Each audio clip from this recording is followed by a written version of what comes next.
मथुरा में युद्ध शुरू होने से कुछ रातें पहले कृष्ण अकेले बैठे थे और मूंगफली खा रहे थे। एक मूंगफली। कल 1000 मौतें। उन्होंने किसी को नहीं बताया। क्यों? एक सवाल है जो कोई कथा में नहीं पूछता। अगर कृष्ण भगवान है तो उन्होंने द्रौपदी को बालों से घसीटे जाते हुए पूरी सभा के सामने क्यों देखा? उन्होंने अपने ही भक्तों को चीखते हुए मरते क्यों देखा? रथ पर बैठकर सिर्फ देखते क्यों रहे जब एक शब्द से सब कुछ रुक सकता था? हमने कृष्ण को कैलेंडर की एक तस्वीर बना दिया है। बांसुरी, मुस्कान, मोरपंख।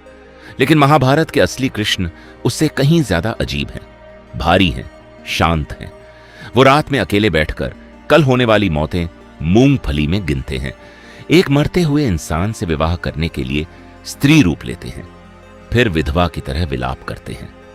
एक बच्चे से भविष्य पर चुप्पी की कसम लिवाते हैं, वरना सिर फट जाएगा, ऐसा कहकर। ये कहानियां आपको स्कूल में नहीं, टीवी पर नहीं बताई गई। इन्हें छोड़ दिया गया क्योंकि ये कैलेंडर पर फिट नहीं बैठती। आज 10 छुपी हुई कहानियां, हर एक ही सवाल का सुराग है। कृष्ण असल में हैं कौन? बांसुरी के पीछे। अंत तक रुकिए, 10वीं कहानी में जवाब मिलेगा। और उसके बाद आप कृष्ण को और अपने ही अनुत्तरित प्रार्थनाओं को पहले जैसा नहीं देख पाएंगे। याद है वो मूंगफली? चलिए वो कहानी पूरी करते हैं। युद्ध के दौरान एक राजा को दोनों सेनाओं के लिए भोजन की जिम्मेदारी दी गई थी। लाखों सैनिक, 18 दिन, और एक भी दाना बर्बाद नहीं, एक भी सैनिक भूखा नहीं। युद्ध के बाद लोगों ने पूछा, आपने इतना सटीक हिसाब कैसे लगाया? राजा ने कहा, मैंने कोई हिसाब नहीं लगाया। हर रात में गिनता था कृष्ण सोने से पहले कितनी मूंगफली खाते हैं। हर मूंगफली का मतलब था कल 1000 लोग सूरज नहीं देखेंगे। एक पल रुककर इसे महसूस कीजिए। कृष्ण को हर रात पहले से ठीक ठीक पता होता था कल उनके अपने भक्त, अपने परिवार, अपने शिष्य कितने मरेंगे, और वो फिर भी भोजन करते थे। इसलिए नहीं कि उन्हें परवाह नहीं थी, बल्कि इसलिए क्योंकि जो अहंकार पहले ही गति पकड़ चुका था उसे सिर्फ चिंता से नहीं रोका जा सकता था, उसे भोगना ही पड़ता। यही है कृष्ण के बारे में पहला छुपा सच। वो जो आने वाला है उसका पूरा बोझ अकेले उठाते हैं और कुछ नहीं कहते। इसे ध्यान में रखिए। आगे की हर कहानी असल में इसी एक बात को अलग अलग कोण से दिखाती है। चलिए और पीछे चलते हैं, जब कृष्ण अभी कहानी में आए भी नहीं थे। द्रोणाचार्य, धनुर्विद्या के सबसे बड़े गुरु, जन्मे एक मिट्टी के घड़े से। ऋषि भारद्वाज गंगा में स्नान कर रहे थे जब एक अप्सरा घृताची जल से प्रकट हुई।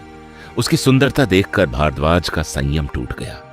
शर्मिंदा होकर उन्होंने अपना वीर एक द्रोण मिट्टी के पात्र में एकत्र किया। उसी पात्र से जन्मे द्रोण। ज्यादातर लोग इसे सुनकर सोचते हैं पौराणिक कथा है, अजीब है। अजीब नहीं है, बहुत सटीक है। महान ज्ञान टूटी हुई परिस्थितियों से भी जन्म ले सकता है। द्रोण शर्म और दुर्घटना से जन्मे, आगे चलकर वीरों के गुरु बने। लेकिन उसी जन्म ने उन्हें एक जहरीली बात भी सिखाई कि सत्य से ज्यादा प्रतिष्ठा मायने रखती है। पूरी जिंदगी वो यही साबित करने में लगे रहे कि वो राजाओं के बीच बैठने लायक हैं। इस कहानी में कृष्ण अब भी कहीं नहीं है, यह भी याद रखिए, क्योंकि वही कृष्ण जो चुपचाप मूंगफली में मौतें गिनते हैं, दूर से इसी अहंकार को जड़ पकड़ते देख रहे हैं। उस दिन से दशकों पहले, जब उन्हें रथ पर खड़े होकर इसके नतीजों से जूझना पड़ेगा।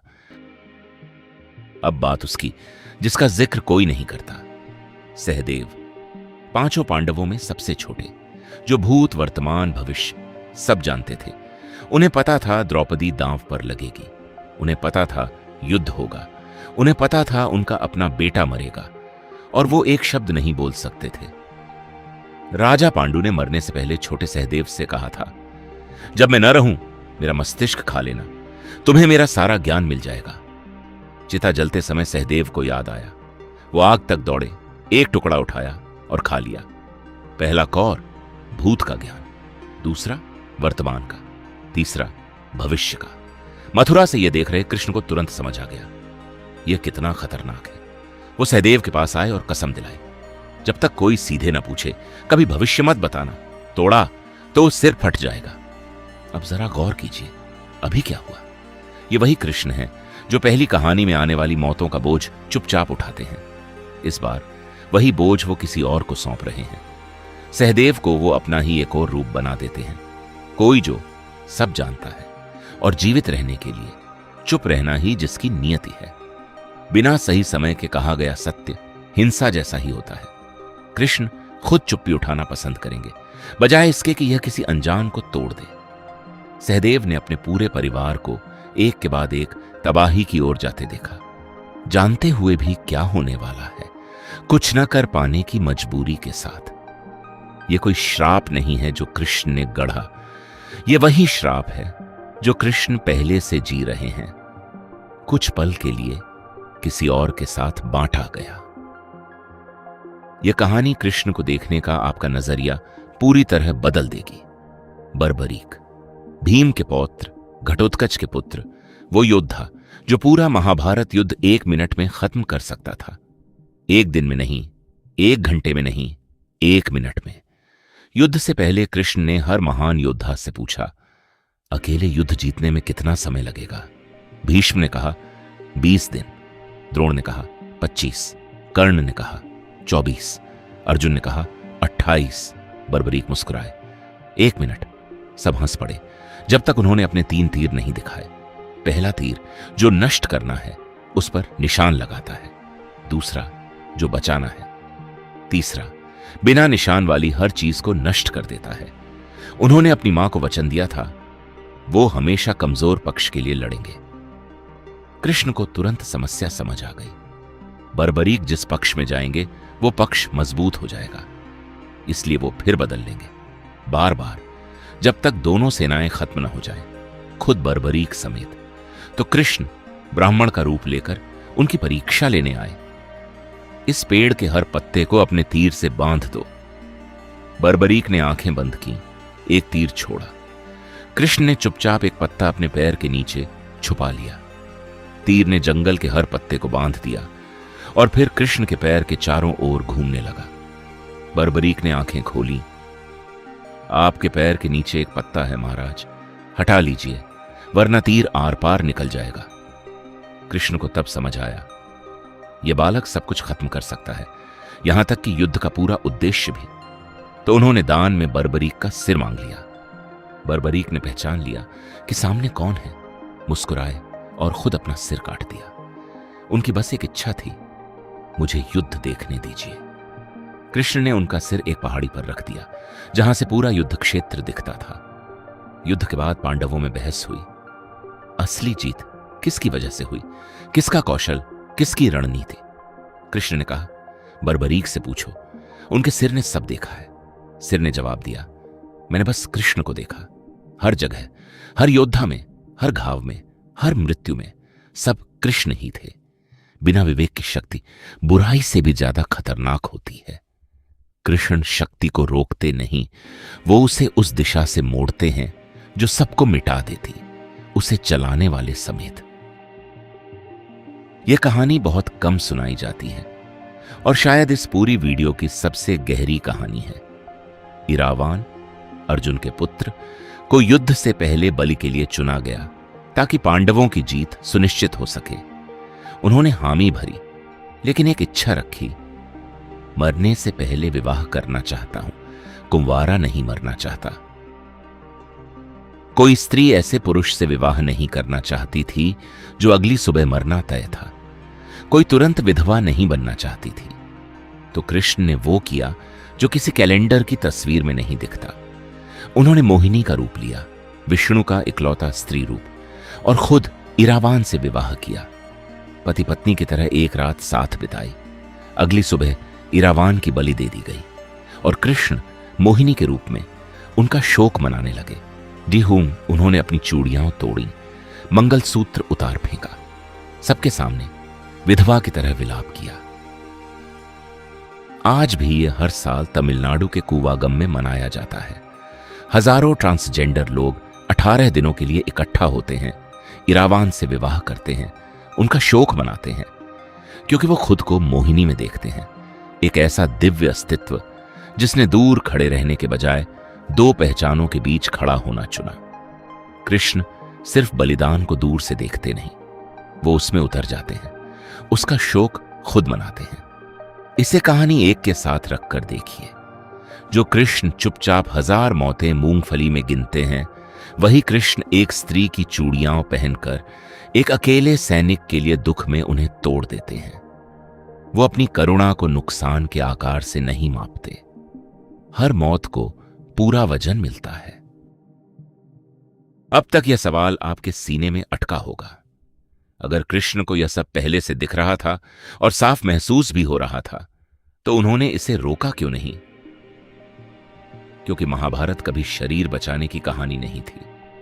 यह अहंकार को एक एक करके थकाने की कहानी है। दुर्योधन का अहंकार, राज्य मुझे मिलना चाहिए। कर्ण का, मान्यता मुझे मिलनी चाहिए। द्रोण का, प्रतिष्ठा मुझे मिलनी चाहिए। और खुद अर्जुन का भी, मैं खास हूं। अच्छे लोग भी इस अहंकार में फंसे हैं, और अहंकार सलाह से नहीं सीखता, वो सिर्फ परिणाम से सीखता है। कृष्ण लोगों को गिरने देते हैं, सजा देने के लिए नहीं, बल्कि उस चीज को पूरा करने के लिए जो सिर्फ सलाह से कभी पूरी नहीं हो सकती थी। जब दुर्योधन आखिर में मरते हैं तो बिना किसी पछतावे के मरते हैं। उनका अहंकार आखिरकार शांत हो जाता है। कभी कभी विनाश ही मुक्ति का इकलौता रास्ता होता है।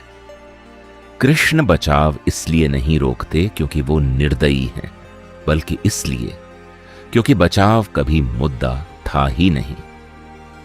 याद है एकलव्य, वो आदिवासी बालक जिसे द्रोण ने ठुकरा दिया था, जिसने छुपकर धनुर्विद्या सीखी, जिसका अंगूठा गुरु दक्षिणा में मांग लिया गया ताकि वो कभी अर्जुन से आगे न निकल पाए। ज्यादातर लोग सोचते हैं कहानी वहीं खत्म हो जाती है। नहीं होती। इन परंपराओं के अनुसार एकलव्य ने बाद में क्रोध में कृष्ण की नगरी पर हमला किया और कृष्ण को उन्हें मारना पड़ा। लेकिन मरने से पहले कृष्ण ने वचन दिया, तुम लौटोगे, तुम्हें न्याय मिलेगा। जिसने तुम्हारा अपमान किया उसे तुम मारोगे। एकलव्य ने अगला जन्म धृष्टद्युम्न के रूप में लिया।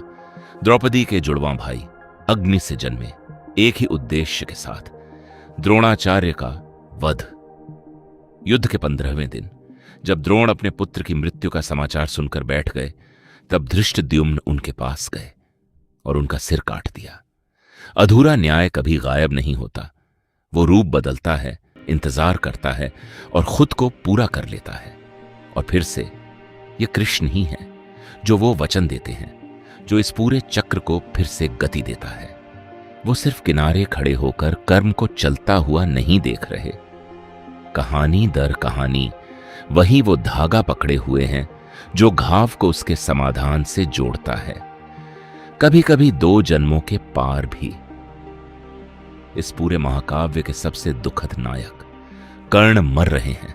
सीने में तीर धंसे हैं, रथ का पहिया कीचड़ में फंसा है, खून बह रहा है।